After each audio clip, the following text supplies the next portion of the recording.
मेरे गांव के नौजवानों कहते हैं मैं गोली मार दूंगा, मैं पत्थर मार दूंगा। ये गांव खड़ा है जी, मोबाइल बंद करिए। ये गांव खड़ा है। ये राजू, ये लड़का, इसको दुष्यंत चौटाला के जो वर्कर है ना, वो ये कहते हैं कि मैं गोली मार दूंगा, मैं पत्थर मार दूंगा। ये गांव खड़ा है जी, जमाल गांव खड़ा है।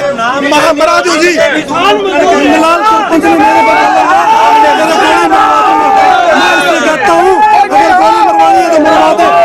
किसानी से पीछे नहीं हटने। अच्छा, आप मेरे को एक बात बताओ, पूरे देश में आंदोलन चल रहे हैं, अगर काले झंडे दिखाने गलत है, मैं सबसे पहले पुलिस प्रशासन से पूछना चाहता हूँ, उन्होंने किस मुकदमे के तहत, किस धारा के तहत हमारे साथी को उठाया? अभी जो आपने वीडियो देखी, इस वीडियो में एक युवक जो है वो एलिगेशन लगा रहा है कि जमाल के सरपंच जो हैं वो उन्हें जान से मारने की धमकी देते हैं, गोली मारने की धमकी देते हैं। ऐसे में लगातार जो है वो ये चर्चाएं चल रही हैं कि जमाल गांव के सरपंच पे एफआईआर दर्ज की जाए, मामला दर्ज किया जाए। तो सोचा कि क्यों ना एक बार जमाल गाँव के सरपंच से भी जान लिया जाए कि आखिर पूरा मामला क्या है। तो इस वक्त मैं मौजूद हूँ जमाल गाँव के अंदर और सरपंच के घर पर मौजूद हूँ। तो चलिए सरपंच साहब इसमें क्या कुछ कहते हैं, जानिए जरा। कल डिप्टी सीएम दुष्यंत चौटाला जी का प्रोग्राम था गांव में, तो इस प्रोग्राम को लेके हम तैयारियां कर रहे थे। तो मैं इधर ढाणियों की तरफ जा रहा था, तो मतलब माधु सिंघाना जो बस स्टैंड है, जमाल का जो माधु सिंघाना रोड पे जो बस स्टैंड है, उस पे मतलब 8-7 गाड़ियाँ लिए कुछ 2-4 लड़के तो मेरे गाँव के थे और बाकी मतलब बाहर के थे, जिनमें से एक लड़के को मैं जानता हूँ। उसका नाम सिकंदर है और वो रोड़ी गांव के सरपंच मेजर सिंह का लड़का है, जो कि मतलब वहाँ थे। उनको मैंने कहा, मैं कि यारो आप हमारे गांव आए हो और मतलब डिप्टी सीएम साहब का प्रोग्राम है, तो आप लोग हमारे गांव में बदतमीजी मत करना। तो अगर कोई आपकी बात है तो प्रेम पूर्वक रखो, बदतमीजी हमारे गांव में अच्छी नहीं है। तो जो मेरे गांव का लड़का सुनील था, वो मतलब कहने लगा, बोलो के कर दे हुआ थे और कर दे हुआ। अरे मैं करनो की को नहीं भाई, मैं तो हाथा जोड़ी की बात करने लग रही हूँ। तो फिर वो सुनील बोलो कि थे मारे गोली मार दे हुआ के। मैं कह ना भाई, मारो काम गोली मारने को नहीं, मैं तो हाथा जोड़ी करने लग रहा भाई, यारो सुख शांति अमन चैन रहने दो गाँव में। तो बोले थे क्या कर दो, मैं की कौन कर सका, मैं या बात करके पाऊँ मतलब निकलने लग गया। जब सरदार है वो सुनील भाई बोले का वो प्रोग्राम हो जाए, बाद में मैं देखांगा था ना।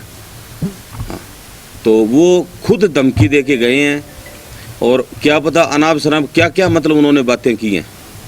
बोले हम ये कर देंगे वो कर देंगे, लेकिन हम उस बात पे नहीं गए। हम 4 ही आदमी थे और वो कम से कम 50-60 लोग थे, 8-10 गाड़ियों में थे। हम वहाँ से चल के और अपने कार्यक्रम जहाँ हो रहा था उस स्थल पे आ गए। ना हमने कोई जान से मारने की धमकी दी, ना कोई बात। ये सिर्फ मात्र षड्यंत्र कर रहे हैं मेरे खिलाफ, इससे ज़्यादा कुछ नहीं है। बात रही ये लोकदल के लोग हैं और मैं इनको भली भांति जानता हूँ। क्यों, मैं पिछले अभी 2 वर्ष से अलग हुआ हूँ, 2-3 साल से। उससे पहले मैं लोकदल में ही था। मैं एक आदमी को जानता हूँ। एक ये जो सिकंदर नाम का लड़का है, मेजर सिंह का, रोड़ी के सरपंच हैं, ये INLD का वर्कर है।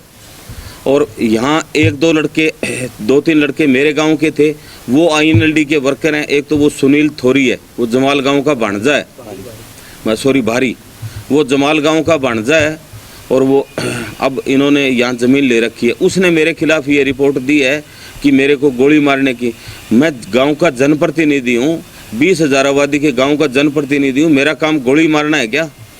मैं लोगों की हिफाजत करता हूँ, लोगों के काम आते हैं हम रात दिन। हम कोई गोली चलाने वाले लोग हैं क्या?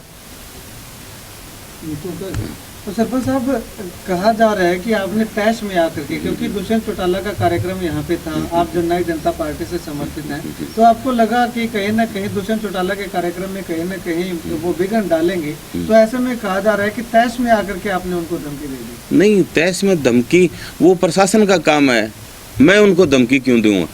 और मेरे साथ उनका पर्सनल क्या झगड़ा है? वो तो सरकार के खिलाफ लगे हुए थे और मेरी बात सुनो, मेरा पर्सनल क्या झगड़ा है उनसे? मैं क्यों टैक्स में आऊँगा? मैंने तो उनको समझाने की कोशिश की थी, वो उनके नहीं समझ में आई। मैं अपने चले गया, जहाँ प्रोग्राम था उस स्थल पे चले गया, जाके मैं मेरी तैयारियाँ करवाने लग गया। हाँ लगातार किसान आंदोलन से समर्थित जो किसान नेता हैं वो भी एक ही मांग कर रहे हैं कि जमाल गांव के सरपंच के खिलाफ मामला दर्ज किया जाए, तो इस पे क्या कहें? जमाल गांव का सरपंच किसान नहीं है क्या जो वो किसान नेता मांग कर रहे हैं? मेरे पास ज़मीन नहीं है क्या? मैं किसान नहीं हूँ क्या? जब किसान नेता मांग कर रहे हैं तो इसका मतलब वो नेता भी किसानों के खिलाफ है, मैं किसान नहीं हूँ। लेकिन जो बीजेपी और जेजेपी के साथ है उनको तो किसान माने नहीं रहे। क्यों? बीजेपी और जेजेपी के लोग जो हैं वो क्या देश निकाला मिला हुआ है क्या उनको? क्यों नहीं है किसान? वो सिर्फ वो जो लोकदल और कांग्रेस में वही किसान है क्या?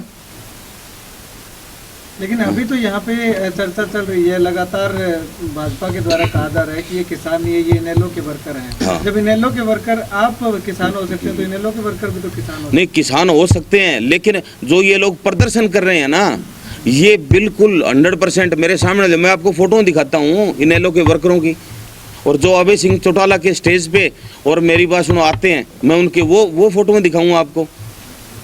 मैं उनकी, आप चाहो तो वो फोटो में दिखा सकता हूँ, जो वो लोग INLD के, मेरी बात सुनो, स्टेज प्रोग्राम पे होते हैं। नहीं, किसान तो है। नहीं, किसान, हम किसान नहीं है, हम किसान नहीं है। मेरे साथ उन्होंने बदतमीजी किया, मैं एक जनप्रतिनिधि आदमी हूँ, मेरे साथ बदतमीजी किया कल उन्होंने, चौड़ा उन्होंने किसानों का पैर रखा है, पार्टी के वर्कर हैं वो। आगामी क्या कार्रवाई रहेगी सर? आगामी कार्रवाई क्या है? अब अगर वो और कोई उछल कूद करेंगे, मैं प्रशासन से मतलब वो कहूँगा भी उनके खिलाफ सख्त से सख्त कार्रवाई हो। जो आपके गांव में पुलिस ने जो बर्ताव किया है, उन्होंने ये आरोप लगाया कि उनकी जो दस्तार है सजा उसको उतार लिया गया, उसके साथ मारपीट की गई। आपके गांव में, आप इतने बड़े गांव के प्रतिनिधि, आप उसको क्या मानते हैं? गांव के लिए ठीक नहीं है? नहीं, गांव के लिए ठीक नहीं है, लेकिन क्या ये ठीक है कि बाहर के लोग आके मेरे गांव में आके बदतमीजी करें? डिप्टी सीएम एक सरकार का संवैधानिक पद है, उस मतलब पद के डिप्टी सीएम को आके और बगैर मतलब वो लोग अच्छा मंदा यहाँ बोल रहे हैं और बदतमीजियाँ कर रहे हैं, और वो मतलब पत्थर मारने की फिराक में थे छत के ऊपर चढ़ के, और वो बिल्कुल डिप्टी सीएम के बिल्कुल नज़दीक छत थी, उस छत के ऊपर चढ़ के पत्थर मारने की फिराक में थे। वो तो अच्छा है कि पुलिस ने उन लोगों को दबोच लिया, अदरवाइज वो भीड़ आक्रामक हो गई थी, अगर भीड़ कुछ भी कर सकती थी उनके साथ। हाँ, इतनी फोर्स लेके चलते हैं सरकार के लोग, हाँ। इसके बावजूद इतने नजदीक अगर आप प्रदर्शनकारी पहुंचते हैं तो आप प्रशासन की चूक नहीं मानते? प्रशासन की चूक मैं ये मानता हूँ भी जिस आदमी का वो घर था, जिस आदमी का वो घर था वो एक INLD वर्कर का घर है, और उस मेरे गांव का यहाँ मतलब जो लोकदल का एक नेता है राममूर्ति बेनीवाल, और उसके परिवार का वो घर है, लोकदल का घर है, और उन लोगों ने अपने छत पे चढ़वा के और मतलब ये प्रदर्शन करवाने का काम किया है। हाँ हाँ, उन्होंने प्रोटोकॉल तोड़ा है। क्यों मतलब ये बदतमीजियाँ कर रहे हैं? लड़ाई जो है वो शांतिपूर्ण तरीके से होनी चाहिए। मतलब ये किसी पे पत्थर फेंकना, किसी पे कुछ फेंकना, सरपंच पे एलिगेशन लगाना, गोली मार दूंगा, सरपंच का काम गोली मारना होता है क्या? सरपंच जन समस्या सुनने के लिए होता है, सरपंच मतलब लोगों के काम करने के लिए होता है, जन सेवा करते हैं हम, गोली नहीं चलाते किसी पे। ये लोग गोलियों के बहाने से मतलब अपनी राजनीतिक रोटियां सेक रहे हैं, कोई कुछ कहता है, कोई कुछ कहता है।